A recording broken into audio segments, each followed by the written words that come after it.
साथियों, जय भीम, नमो बुद्धाय। आज आपको सबसे पहले तो बुद्ध पूर्णिमा की शुभकामनाएं। आज बेहद ही गंभीर मुद्दा लेंगे हम। एक दलित जज, कर्नाटका के शिमोगा जिले के सबसे वरिष्ठ जज ने आरोप लगाया है जातिगत भेदभाव का, जातिवाद का। कैसे उनके नीचे जो जज, जूनियर जजेस को उनसे पहले प्रमोट करके ऊपर कर्नाटका हाई कोर्ट में भेजा गया है। और जब उन्होंने इसकी याचिका दायर की सुप्रीम कोर्ट में, सर्वोच्च न्यायालय में, तो सर्वोच्च न्यायालय ने वो याचिका खारिज कर दी।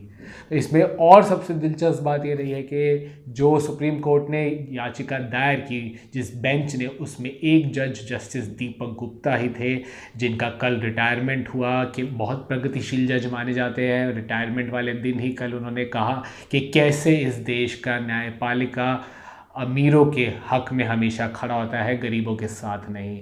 जी, आखिरी दिन ज़रूर कहा, पर सच ये है कि अमीर नहीं, अगर वो कहते कि कैसे सवर्णों के हक में है, कैसे उसमें नेपोटिज़म होता है, अपने साथ वाले लोगों को ही, अपने जात वाले लोगों को आगे बढ़ाया जाता है, ये ज़रूर उन्हें कहना चाहिए था। इसके बारे में कोई प्रगतिशील जज कभी बात नहीं करता। ये सही मुद्दा होता कभी अगर कोई प्रगतिशील जज ऐसी बात करे। तो जानिए क्या है पूरा मुद्दा यहाँ विस्तार से। कर्नाटका के शिवमोगा जिले के दलित प्रधान जिला न्यायाधीश RKGMM महास्वामी जी की अर्जी सर्वोच्च न्यायालय ने खारिज कर दी है। उन्होंने आरोप लगाया था कि जबकि वह सबसे वरिष्ठ जज हैं जिले के न्यायपालिका में, पर फिर भी उनसे कनिष्ठ जजों को, जूनियर जजों को कर्नाटका के हाई कोर्ट उच्च न्यायालय में जज बनाया गया। जातिगत भेदभाव का आरोप लगाया है उन्होंने। महास्वामी जी ने अपने पिटीशन में लिखा है कि यह नियुक्ति वैधानिक नियमों, प्रशासनिक निर्देशों के स्पष्ट उल्लंघन में है। जूनियर जज की नियुक्ति पूर्वाग्रहों से ग्रसित है। ये स्पष्ट रूप से संविधान में दिए गए मौलिक आधार अनुच्छेद 14 कानून के समक्ष समानता और 16 जो कि सार्वजनिक रोजगार के मामलों में समानता से डील करता है, उसका उल्लंघन है। महास्वामी जी 25 फरवरी 2008 को शेड्यूल कास्ट कैटेगरी में नियुक्त हुए थे। सुप्रीम कोर्ट ने यह कहकर अर्जी खारिज कर दी कि आखिरी क्षण में आई है ये, केवल 30 मिनट पहले जब नए जज शपथ ग्रहण करने वाले थे।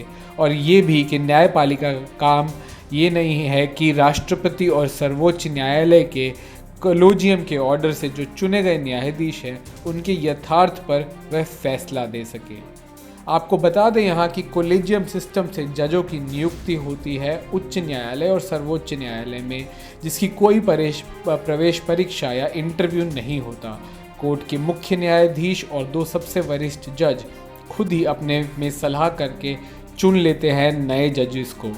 इन जजेस की सूची फिर केंद्रीय कानून मंत्रालय में दी जाती है, फिर राष्ट्रपति उस पर हस्ताक्षर कर देते हैं। अधिकतर जजों को न्यायालय खुद ही चुनता है और सरकार उसे मान लेती है।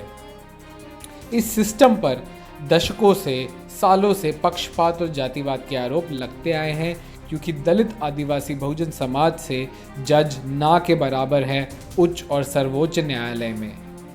इसमें दिलचस्प बात यह है कि इस केस की सुनवाई में जो एक जज थे वो दीपक गुप्ता थे, जो कल ही रिटायर हुए। और रिटायरमेंट के दिन उन्होंने कहा है कि देश की कानून व्यवस्था अमीरों और ताकतवरों के पक्ष में हो गई है।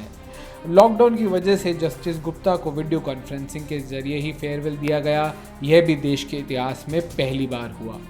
उन्होंने कहा कि जज शुतुरमुर्ग की तरह अपना सिर नहीं छिपा सकते। उन्हें जुडिशरी की दिक्कतें समझकर उनसे निपटना चाहिए। कोई अमीर सलाखों के पीछे होता है तो कानून अपना काम तेजी से करता है, लेकिन गरीबों के मुकदमों में देरी होती है। अमीर लोग तो जल्द सुनवाई के लिए उच्च अदालतों में पहुंच जाते हैं, लेकिन गरीब ऐसा नहीं कर पाते। दूसरी ओर कोई अमीर जमानत पर हो तो वह मुकदमे में देरी करवाने के लिए भी उच्च अदालतों में जाने का खर्चा उठा सकता है। अपने सहयोगी वकीलों और जजों से उन्होंने कहा है कि न्यायपालिका को खुद ही अपना ईमान बचाना चाहिए।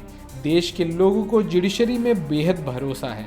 मैं देखता हूं कि वकील आजकल कानून की बजाय राजनीतिक और विचारधारा के आधार पर बहस करते हैं। ऐसा नहीं होना चाहिए। संकट के समय, खासकर अभी जो संकट है, उसमें मेरे और आपके संवैधानिक अधिकारों का उल्लंघन नहीं होगा। लेकिन गरीबों के साथ हमेशा ऐसा होता है। उन लोगों की आवाज़ नहीं सुनी जाती, इसलिए उन्हें भुगतना पड़ता है। अगर कोई उनकी आवाज़ उठाता है तो अदालतों को ज़रूर सुनना चाहिए। उनके लिए जो भी किया जा सकता है करना चाहिए। 2017 में जज बने थे सुप्रीम कोर्ट के दीपक गुप्ता। उनकी काफ़ी प्रगतिशील छवि रही है। कई अहम फैसले दिए हैं उन्होंने बाल अधिकार, बेघर लोगों के आश्रय गृह, वन, खनन, प्रदूषण से जुड़े मामलों में। इनमें से एक ऐतिहासिक निर्णय था नाबालिग पत्नी की सहमति के बावजूद सेक्स को दुष्कर्म माना जाएगा। अब सुनिए दलित दस्तक के संपादक अशोक दास की टिप्पणी इस मुद्दे पर। आप देखेंगे कि पिछले कुछ दिनों में न्यायपालिका के भीतर से कई अलग अलग तरह की शिकायतें आई हैं। उसमें लोअर कोर्ट से लेकर सुप्रीम कोर्ट और हाई कोर्ट के बीच से शिकायतें आई हैं। अभी हाल ही की खबर है कि एक लोअर कोर्ट के जज ने प्रमोशन के मामले को लेकर शिकायत दर्ज कराई है। इसके अलावा पिछले दिनों जब 4-5 न्यायाधीश आए थे सामने सुप्रीम कोर्ट के, जिसमें गोगोई जी भी थे और जस्टिस चमलेश्वर भी थे, तो वो जो तमाम लोग आए थे, तो जिस कदर एक न्यायपालिका को लेकर लोगों में विश्वास था वो अचानक से कम हुआ। अब इसमें आप देखिए कि जो वो न्यायाधीश आए थे 4-5 सुप्रीम कोर्ट के एक साथ जो मीडिया के सामने आए थे, उसमें अलग मुद्दे थे। वो जो केस का बंटवारा है उस मुद्दे को लेकर सामने आए थे। जो कुछ दिन पहले की बात है उसमें प्रमोशन को लेकर बात आई है। और अभी जो जस्टिस गुप्ता ने जो मामला उठाया है अपने फेयरवेल स्पीच के दौरान कि न्यायपालिका का जो है वो सत्ताधारी और पूंजीपतियों के साथ एक साठगांठ का जो उन्होंने इशारा किया है, तो ये काफ़ी एक ये चिंता की बात है। और उससे बड़ी चिंता की बात ये है कि जो तमाम लोग शिकायतें दर्ज करा रहे हैं वो या तो रिटायर होने के बाद अपनी बात कह रहे हैं या फिर रिटायर होने के बहुत समय बाद किसी डिस्कशन में इस तरीके की बातें निकल के आती हैं। होना यह चाहिए कि अगर आप न्यायपालिका के भीतर हैं और आपको लगता है, दिखता है कि शिकायतें हैं, तो इसके भीतर रहते हुए आप लोगों मामले को उठाना चाहिए, क्योंकि जब आप उस सिस्टम के भीतर रहेंगे तभी आप उस मामले को कहेंगे तो उसका एक प्रभाव पड़ेगा। देखा आपने कैसे जिले में या जिला न्यायाधीश या जिले में जो जज हैं वो कैसे प्रवेश परीक्षा पास करके आते हैं, पर उनको कितना जातिगत भेदभाव झेलना पड़ता है। और अब अगर सर्वोच्च न्यायालय ही अर्जियां खारिज कर देगा तो वो कहाँ जाएंगे, कहाँ गुहार लगाएंगे।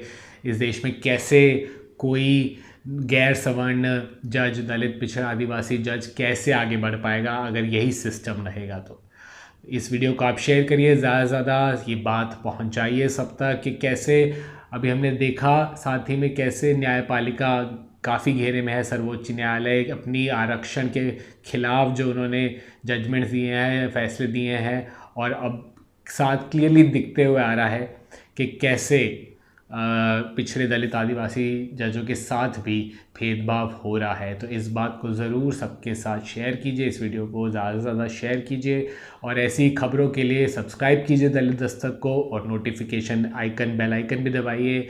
जैसे ही बेल आइकन दबाएंगे आप, अब उसके बाद कोई भी वीडियो आएगा, कोई भी वीडियो बहुजन समाज से जुड़ी दिक्कत की या बहुजन समाज से जुड़ी किसी भी सफलता की, कोई भी मुद्दे के बारे में, तो आपको जल्द से जल्द नोटिफिकेशन आएगा। जय भीम। दलित दस्तक आपका अपना चैनल है। यह चैनल आपकी आवाज़ उठाने के लिए है। इसको जरूर सब्सक्राइब करें और अपने दोस्तों से भी करवाएं। बेल आइकन पर भी जरूर क्लिक करें।